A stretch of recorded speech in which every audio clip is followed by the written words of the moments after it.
जन उत्तराखंड में आप सभी का स्वागत है। मैं हूं प्रभात। सबसे पहले हेडलाइंस।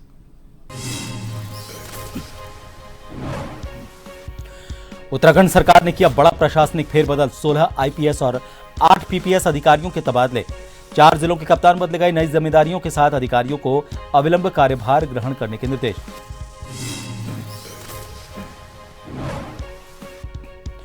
देहरादून में हुआ छठ महापर्व का भव्य आयोजन। व्रतियों ने 36 घंटे निर्जला व्रत कर दिया डूबते सूर्य को अर्घ्य। 23 घाटों पर उमड़ी श्रद्धालुओं की भीड़। हर तरफ भक्ति और आस्था का माहौल। देहरादून में सांसद खेल महोत्सव का शुभारंभ। मुख्यमंत्री धामी और सांसद नरेश बंसल रहे मौजूद। देश भर से हजारों प्रतिभागियों ने लिया हिस्सा। 25 दिसंबर को पीएम मोदी के संबोधन से होगा समापन।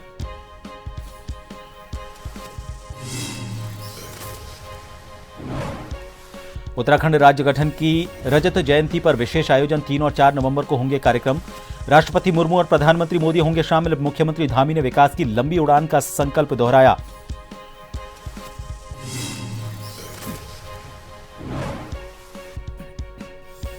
और देहरादून कांग्रेस मुख्यालय में सदस्यता अभियान।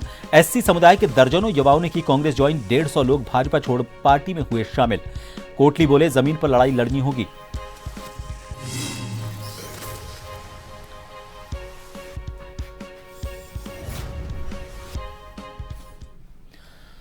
उत्तराखंड सरकार ने 16 आईपीएस और प्रांतीय पुलिस सेवा के 8 अधिकारियों के ट्रांसफर कर दिए हैं। यह आदेश अपर सचिव अपूर्णा पांडे ने जारी किया। इसमें 4 जिलों के कप्तान भी बदले गए हैं, जिसमें नैनीताल, पौड़ी, चमोली और उत्तरकाशी के कप्तानों को नई जगह तैनाती मिली है। डॉक्टर पीवी के प्रसाद को निदेशक अभियोजन से हटाकर अपर पुलिस महानिदेशक अभिसूचना और सुरक्षा नियुक्त किया गया है।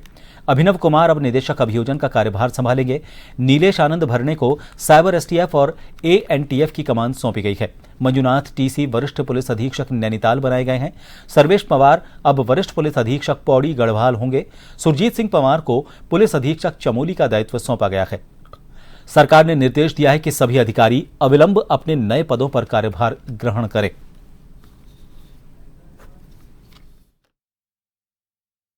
इस खबर को लेकर बात करेंगे उत्तराखंड से। देहरादून से हमारे चैनल के ब्यूरो चीफ श्रीनिवास पंत जी इस वक्त फोनलाइन पर बने हुए हैं। पंत जी, आज एक एसआईआर को लेकर प्रेस कॉन्फ्रेंस की गई थी चुनाव आयोग की तरफ से। राजस्थान में भी उसके बाद प्रशासनिक अमले में हलचल देखी गई है। क्या उत्तराखंड में भी उसी से जोड़कर इसे देखा जाए या कोई और कारण है?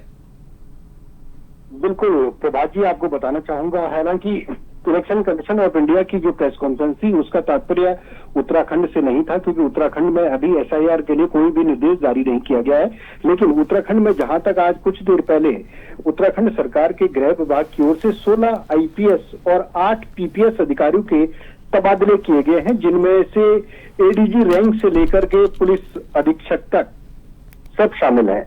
कुल मिलाकर के, क्योंकि इससे पहले आपने देखा होगा कि दिवाली से पहले जिलाधिकारियों के ट्रांसफर किए गए थे और जो ब्यूरोक्रेट्स हैं, जो सेक्रेटरीट में हैं, उनके कार्यभार में बदलाव किया गया था। उसी कड़ी में हम पहले से ये लगातार चर्चा कर रहे थे कि बहुत जल्द कुछ जिलों के कप्तान बदले जाएंगे और संभवतः वही हुआ भी है। राज्य सरकार ने एक बार फिर से 4 जिलों के कप्तानों को नई जिम्मेदारी सौंपी है और चारों जिलों में नए कप्तानों को भेजा गया है, जिसमें चमोली है, पौड़ी है, नैनीताल है और उत्तरकाशी है। और आपको साथ ही साथ प्रभात जी ये भी कहना चाहूंगा कि नैनीताल में जब जिलाधिकारी बदला गया था तो उसके बाद से ये कयास लगने शुरू हो गए थे कि यहाँ पर कप्तान भी बदला जाएगा, क्योंकि नैनीताल में जिलाधिकारी के जो पूर्व निवर्तमान जिलाधिकारी हैं उनके कार्यकाल के दौरान और निवर्तमान जो पुलिस कप्तान थे उनके कार्यकाल के दौरान सरकार को कई बार असहज महसूस होना पड़ा।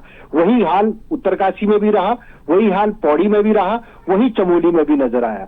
संभवतः ये उम्मीद लगाई जा रही थी कि यहाँ पर ये पनिशमेंट पोस्टिंग इनको मिलेगी और यही कारण देखने को मिला है कि चारों जिलों के जिलाधिकारियों के बाद वहां पर बाकायदा पुलिस कप्तानों को भी फेरबदल कर दिया गया। वहां पर नए चेहरे भेजे गए हैं नई जिम्मेदारी के साथ। इसके अलावा अगर हम बड़े स्तर की बात करेंगे तो डॉक्टर पीवी के प्रसाद को निदेशक अभियोजन से हटा दिया गया है और पुलिस अपर पुलिस महानिदेशक अभिसूचना और सुरक्षा नियुक्त किया गया अभिनव कुमार, जो पावरफुल आईपीएस रहे हैं, अब निदेशक अभियोजन का कार्यभार का वो संभालेंगे।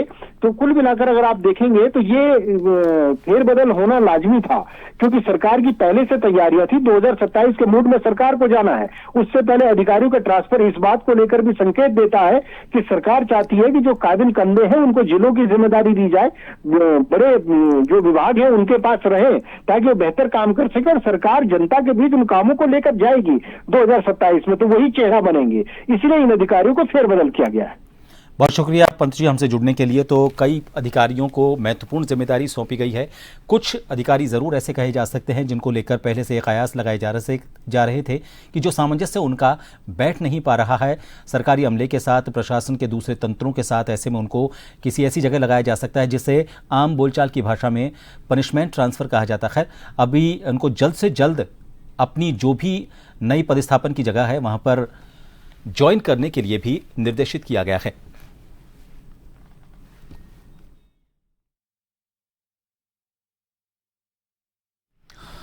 देहरादून में छठ महापर्व का आयोजन हर्षोल्लास के साथ किया गया। आपको बता दें, व्रतियों ने 36 घंटे के निर्जला व्रत के साथ खरना पूरा किया और शाम को अस्तांचल सूर्य को अर्घ्य दिया। शहर के 23 घाटों को सजाया गया था, जहां पर हजारों श्रद्धालु जुटे। पुलिस ने सुरक्षा के लिए भी कई टीमें तैनात की।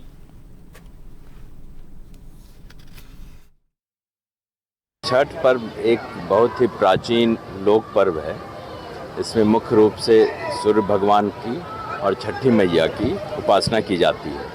छठी मैया विशेषकर मतलब एक तरह से आप समझ सकते हैं कि प्रकृति की उपासना होती है और इसमें अस्त होते हुए सूर्य और उदय होते हुए सूर्य दोनों की उपासना की जाती है। और ये विशेषकर इसका महत्व और भी है कि ये पूरे समाज में एक समरसता पैदा करता है, इसमें कोई भेदभाव नहीं होता है और इस पर्व से हमें एक नई ऊर्जा मिलती है। इससे पर्यावरण के संरक्षण की भी सीख जाती है। तो ये एक बहुत ही महत्वपूर्ण और बहुत ही प्राचीन लोक पर्व है जिसको लोग अपनी श्रद्धापूर्वक मनाते हैं।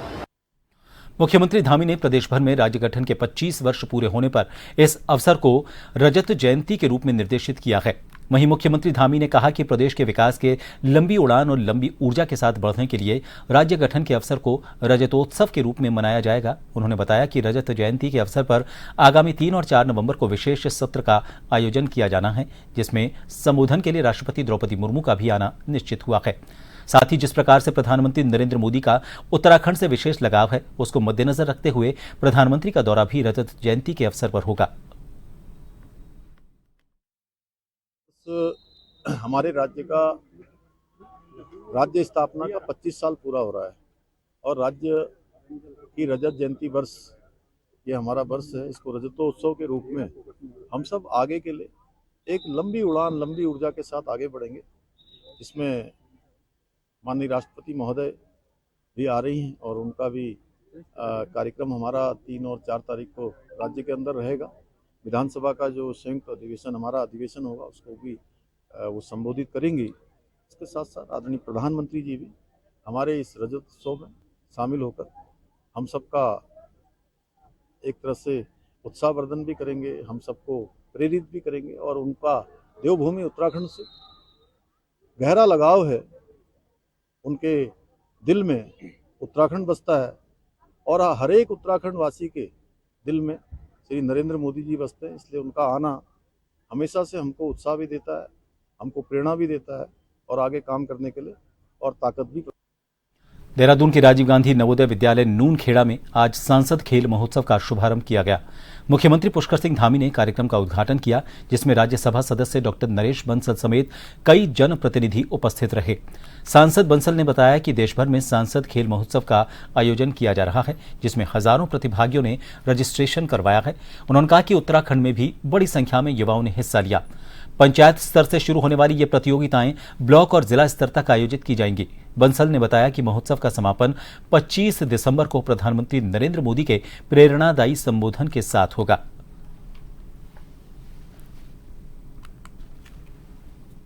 देश भर में हो रहे हैं। 29 अगस्त से रजिस्ट्रेशन प्रारंभ हुए। हजारों प्रतिभागियों ने इसमें रजिस्ट्रेशन किए हैं पूरे देश भर में। यहाँ पर भी हमारा जो प्रारंभ हुआ इसमें भी हजारों रजिस्ट्रेशन हुए हैं और 21 सितंबर से प्रतियोगिताएं प्रारंभ हुई है, जिसका उत्तराखंड में मेरे जिले में, देहरादून जिले में आज इसका उद्घाटन हमारे प्रदेश के यशस्वी मुख्यमंत्री माननीय पुष्कर सिंह धामी जी ने किया है। न्याय पंचायत स्तर की प्रतियोगिताएं ये होंगी, इसके बाद ब्लॉक लेवल पर होंगी, फिर जिला स्तर पर होंगी और 25 दिसंबर को माननीय प्रधानमंत्री जी के प्रेरणादायी उद्बोधन से इसका समापन होगा। देहरादून में आयोजित कार्यक्रम के दौरान मुख्यमंत्री पुष्कर सिंह धामी ने कहा कि उत्तराखंड सरकार पर्यटन को राज्य की आर्थिकी का प्रमुख आधार बनाने की दिशा में तेजी से काम कर रही है। उन्होंने बताया कि राज्य में पिछले 3 वर्ष में रिकॉर्ड संख्या में पर्यटक पहुंचे हैं, जो प्रदेश की बढ़ती लोकप्रियता और सरकार की नीतियों की सफलता को दर्शाता है। पर्यटन की अपार संभावनाएं हैं और जब राज्य का निर्माण हुआ था उस समय से ये अवधारणा थी, राज्य बनने की दिशा में आगे बढ़ रहा था कि पर्यटन हमारे राज्य का आर्थिकी का बहुत बड़ा आधार होगा।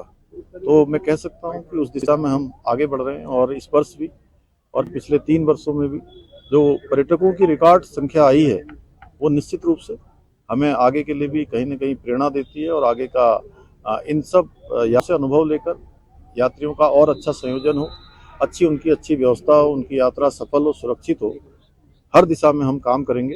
नए पर्यटक स्थल हमारे और डेवलप हो। वेड इन उत्तराखंड उस पर भी हम काम कर रहे हैं। 2 स्पिरिचुअल जोन बनाने की दिशा में भी हमारा काम तेजी से आगे बढ़ रहा है। देहरादून के राजीव गांधी नवोदय विद्यालय नूनखेड़ा में आज सांसद खेल महोत्सव का भव्य आगाज हुआ।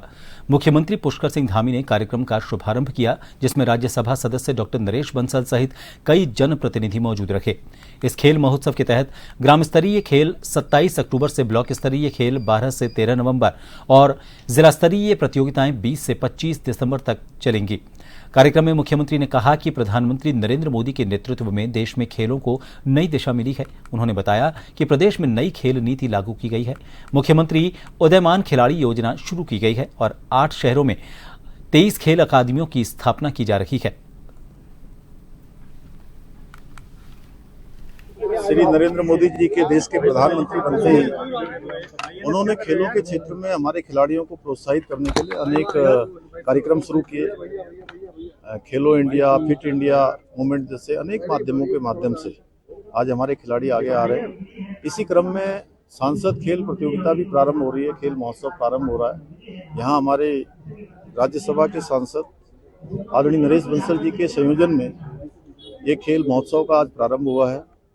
निश्चित रूप से इस खेल महोत्सव के माध्यम से हमारे सभी खिलाड़ियों को, छात्रों को, छात्राओं को अपनी प्रतिभाओं का प्रदर्शन का अवसर मिलेगा, खेलों के क्षेत्र में आगे बढ़ने का अवसर मिलेगा और हम राज्य के अंदर प्रधानमंत्री जी की प्रेरणा से खिलाड़ियों के उत्थान के लिए, उनको आगे बढ़ाने के लिए जहां हमने नई खेल नीति प्रारंभ की है, मुख्यमंत्री उदयमान खिलाड़ी योजना प्रारंभ की है।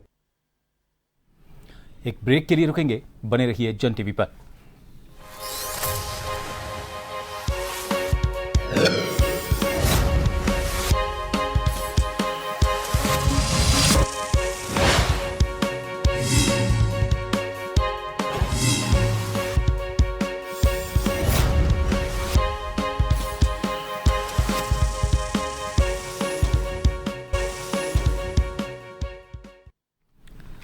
एक बार फिर आप सभी का स्वागत है। देहरादून के कांग्रेस मुख्यालय में सदस्यता अभियान का आयोजन किया गया। इसमें कांग्रेस के प्रदेश अध्यक्ष करण माहरा के साथ पंजाब के आदमपुर से विधायक और कांग्रेस एससी प्रकोष्ठ के प्रदेश प्रभारी सुखविंदर सिंह कोटली भी शामिल हुए।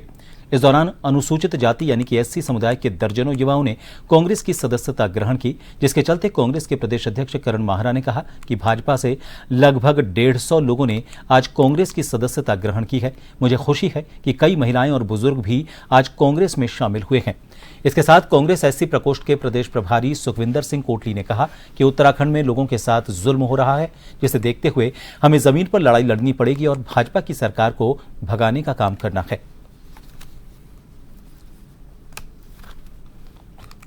देखिए, हमारे आज एससी सेल के प्रभारी जो पंजाब में विधायक भी हैं सुखविंदर जी, वो आए हैं और आज बीजेपी से एक बड़ा दल जो है सोनू जी के नेतृत्व में कांग्रेस में शामिल हो रहा है। लगभग 150 लोगों ने आज ज्वाइनिंग की है।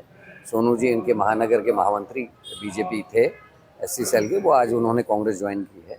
एक अच्छा सा माहौल है और सभी लोग अपनी अपनी बातों को विस्तार से वहाँ रख रहे हैं और मुझे खुशी है कि काफ़ी युवा, महिलाएं और बुजुर्ग जो हैं आज कांग्रेस में शामिल हो। तो आज मैं जहां प्रदेश अध्यक्ष जी करण भाई की अध्यक्षता में और हमारे एससी डिपार्टमेंट के चेयरमैन साहब हमारे साथ में खड़े हैं, तो मदन लाल जी इनके नेतृत्व में हमने यहाँ मीटिंग किया है और हम इस प्रकार दिल्ली से संदेश लेकर के आए हैं कि जहाँ कांग्रेस पार्टी को नीचे स्तर पर बहुत मजबूत करना है, जहाँ पूरे प्रदेश में जाकर के जिला स्तर पर जाकर के प्रदेश कार्यकारिणी से लेकर के नीचे बूथ लेवल तक एक संगठन को मजबूत करना है, ये हमारा यहाँ आने का लक्ष्य है। पूर्व मुख्यमंत्री हरीश रावत के बयान पर पूर्व नगरपालिका अध्यक्ष ने पलटवार किया। आपको बता दें कि हरीश रावत ने कहा था कि आज नफरत की राजनीति की जा रही है। ऐसे में जो लोग सनातन धर्म की उदारवादिता में विश्वास रखते हैं उन्हें आगे आना चाहिए। उसमें प्रबुद्ध वर्ग की जिम्मेदारी और भी बढ़ जाती है, खासतौर पर ब्राह्मण समाज की, जिसका इस देश के आध्यात्मिक और सामाजिक ताने बाने से गहरा रिश्ता रहा है। पूर्व मुख्यमंत्री हरीश रावत ने इस बयान दिया तो उसके जवाब में रुड़की के पूर्व नगर पालिका अध्यक्ष और उत्तराखंड ब्राह्मण समाज के उपाध्यक्ष दिनेश कौशिक ने हमला बोला और ये कहा कि हरीश रावत के बयान को सुनकर वो बहुत भौंचक के रह गए। हरीश रावत ने अपने राजनीतिक जमीन खिसकती देख ब्राह्मणों का नाम लेकर अपनी राजनीति चमकाना चाहा है और दोबारा सत्ता के सपने देख रहे हैं जो नामुमकिन है। इस बयान को सुनकर भौचक्का रह गया। जिस व्यक्ति ने आज अपनी जमीन खिसकते हुए आज ब्राह्मणों का नाम लेके जाए अपनी राजनीति चमकानी चाह रहे हैं और दोबारा सत्ता के सपने देख रहे हैं, ये नामुमकिन है। ब्राह्मणों का विरोध करने वाले, ब्राह्मणों का कांग्रेस से पलायन कराने वाले एकमात्र जो व्यक्ति है वे श्री हरीश रावत हैं, जिनके कारण इस उत्तराखंड प्रदेश के अंदर जो ब्राह्मण है वो भारतीय जनता पार्टी के साथ में चला गया है। और मैं उनके इस बयान की घोर निंदा करता हूँ। नारायण दत्त तिवारी जी का विरोध किया, विजय बहुगुणा जी का विरोध किया, सुबोध उनियाल जी का विरोध किया। मेरा टिकट 2007 में हो गया था, मेरा टिकट कटवाया, उसने किसी ब्राह्मण को बख्शा ही नहीं। और आज उसी का कारण है कि आज वो दर दर भटकता फिर रहा है और उसकी राजनीति खत्म हो रही है, तो इसलिए उसको आज ब्राह्मण याद आ रहे हैं। उत्तराखंड के चंपावत और पिथौरागढ़ जिले में साहसिक पर्यटन की अपार संभावनाएं हैं। इस दिशा में सरकार के द्वारा भी बेहतरीन काम किया जा रहा है। इसी क्रम में आज 4 विदेशी खिलाड़ियों सहित देश के खिलाड़ियों के साथ सरयू और राम गंगा की उफनती लहरों को कयाक और राफ्ट के जरिए पार करते हुए खिलाड़ी चंपावत जिले के पंचेश्वर पहुंचे। यहां वो महाकाली नदी की लहरों से रूबरू हुए। खिलाड़ियों ने अपनी ये साहसिक यात्रा पिथौरागढ़ जिले के थल से रामगंगा नदी से शुरू की, जिसके बाद वो चंपावत जिले के रामेश्वर पहुंचे, जहां से उनकी ये साहसिक यात्रा सरयू नदी से होते हुए चंपावत के पंचेश्वर की महाकाली नदी में जाकर संपन्न हुई। विदेशी खिलाड़ियों को भी सरयू रामगंगा की लहरें काफी भाई। वहीं खिलाड़ी काफी उत्साहित नजर आए। जिलाधिकारी चंपावत मनीष कुमार ने कहा कि चंपावत जिले में राफ्टिंग और कयाकिंग को बढ़ावा दिया जाएगा ताकि ज्यादा से ज्यादा लोग साहसिक पर्यटन का आनंद ले सकें।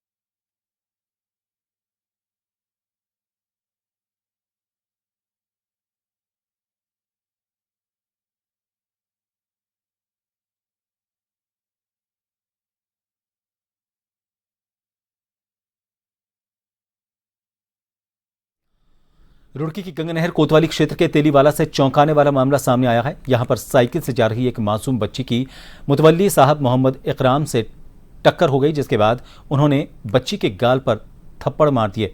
घटना सीसीटीवी में कैद हो गई। परिजन ने जब बच्ची के चेहरे पर निशान देखे तो मामला बढ़ गया और दोनों पक्षों में जमकर मारपीट हुई। वीडियो सोशल मीडिया पर वायरल होने के बाद पुलिस ने मुतवल्ली साहब मोहम्मद इकराम, मोहम्मद आरिफ और शरीयत को गिरफ्तार कर लिया। तीनों के खिलाफ शांति व्यवस्था भंग करने का मामला दर्ज किया गया है।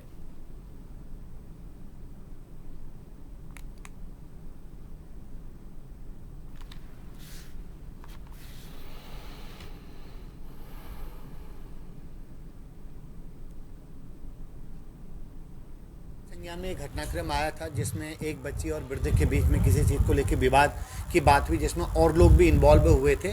तो चूंकि तहरीर किसी तरफ से नहीं आई थी तो पुलिस ने प्रिवेंटिव के तौर पर सभी के खिलाफ जो प्रिवेंटिव में हम एक्शन लेते हैं वो एक्शन लिया और मामला अभी अंडर कंट्रोल है और चीज़ें दोनों पक्षों ने एग्री किया कि उनकी गलतियाँ। विपुल मेंदोली को भारतीय जनता पार्टी युवा मोर्चा का प्रदेश अध्यक्ष और मुलायम सिंह रावत के साथ दीपेंद्र सिंह कोश्यारी को प्रदेश महामंत्री बनाए जाने पर देहरादून में भाजयुमो के कार्यकर्ताओं ने विशाल रैली निकाली। वहीं इसके बाद भाजपा प्रदेश कार्यालय में पदभार ग्रहण समारोह का आयोजन किया गया। इस बीच भाजयुमो के नवनियुक्त प्रदेश अध्यक्ष विपुल मेंदोली ने कहा कि 2027 में भाजयुमो का हर कार्यकर्ता भारतीय जनता पार्टी की संरचना को बूथ स्तर तक ले जाएगा। वहीं भाजयुमो के नवनियुक्त प्रदेश महामंत्री दीपेंद्र सिंह कोश्यारी ने कहा कि हमें विश्वास है कि विपुल मेंदोली के नेतृत्व में भाजयुमो बहुत आगे जाएगा और भविष्य में पार्टी द्वारा संगठन का काम करने के लिए जो भी दिशा निर्देश मिलेंगे उसके तहत काम किया जाएगा। आप जैसा आज जोश देख सकते हैं, महानगर कार्यालय से लेकर और प्रदेश कार्यालय तक मैंने देखा कि हमारे कई युवा मोर्चे के कार्यकर्ता पैदल चल रहे थे। तो ये अपने आप में एक नज़ीर दिखाता है, एक अपने जोश को दिखाता है। 2027 में आज के कार्यक्रम के बाद मैं कह सकता हूँ, मैं पूरी तरह से आश्वस्त हूं कि 2027 में युवा मोर्चे का प्रत्येक कार्यकर्ता भारतीय जनता पार्टी के कार्यक्रमों को, भारतीय जनता पार्टी की संरचना को बूथ तक ले जाएगा। बूथ तक हमारा वैसे भी अभी बहुत हमारा ऑलरेडी एक अच्छी संरचना है, लेकिन उस संरचना को और हम बड़ी करेंगे। देखिए, सबसे पहले तो जो मैं हमारे राज्य का जो शीर्ष नेतृत्व है उनका मैं बहुत बहुत धन्यवाद और आभार व्यक्त करता हूँ। हमारे आदरणीय युवा मुख्यमंत्री श्री पुष्कर सिंह धामी जी, हमारे प्रदेश के यशस्वी अध्यक्ष आदरणीय महेंद्र भट्ट जी और हमारे संगठन मंत्री आदरणीय अजय जी, जिनके नेतृत्व में आज हमारी पार्टी बहुत तीव्रता से आगे बढ़ रही है। उन्होंने मुझ जैसे एक पार्टी के कार्यकर्ता पर अपना विश्वास जताया, इसके लिए मैं उन पर आभार व्यक्त करता हूं। और साथ ही आज हम लोग इस पदभार ग्रहण समारोह में हमारे नवनियुक्त प्रदेश अध्यक्ष हमारे भाई विपुल मेंदोली जी के हम लोग आज यहाँ उपस्थित हुए। और क्योंकि विपुल भाई हमारे, जैसा कि अभी हम लोगों ने सुना भी कि पुराने, ऐसा नहीं है कि अभी नए नए अध्यक्ष हैं, पहले भी जिलाध्यक्ष रह चुके हैं, उपाध्यक्ष रह चुके हैं, महामंत्री रह चुके हैं पिछले कार्यकाल में, तो संगठन की उनको बहुत अच्छी नॉलेज भी है और मुझे विश्वास है कि उनके नेतृत्व में ये युवा मोर्चा बहुत आगे जाएगा। और अब एक बार फिर करेंगे हेडलाइंस का। उत्तराखंड सरकार ने किया बड़ा प्रशासनिक फेरबदल, 16 आईपीएस और 8 पीपीएस अधिकारियों के तबादले, 4 जिलों के कप्तान बदले गए, नई जिम्मेदारियों के साथ अधिकारियों को अविलंब कार्यभार ग्रहण करने के निर्देश।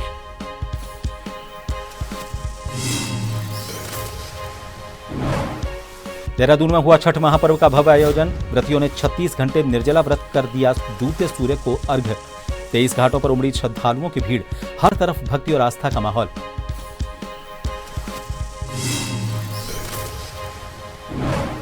देहरादून में सांसद खेल महोत्सव का शुभारंभ, मुख्यमंत्री धामी और सांसद नरेश बंसल रहे मौजूद। देश भर से हजारों प्रतिभागियों ने लिया हिस्सा। 25 दिसंबर को पीएम मोदी के संबोधन से होगा समापन।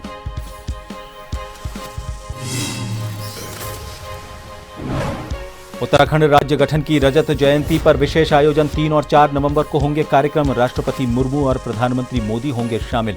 मुख्यमंत्री धामी ने विकास की लंबी उड़ान का संकल्प दोहराया।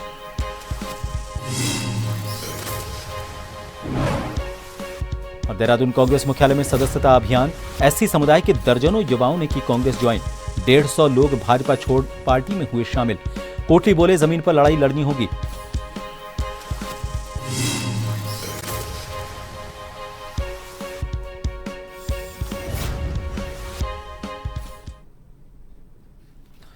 फिलहाल के लिए इस बुलेटिन में इतना ही।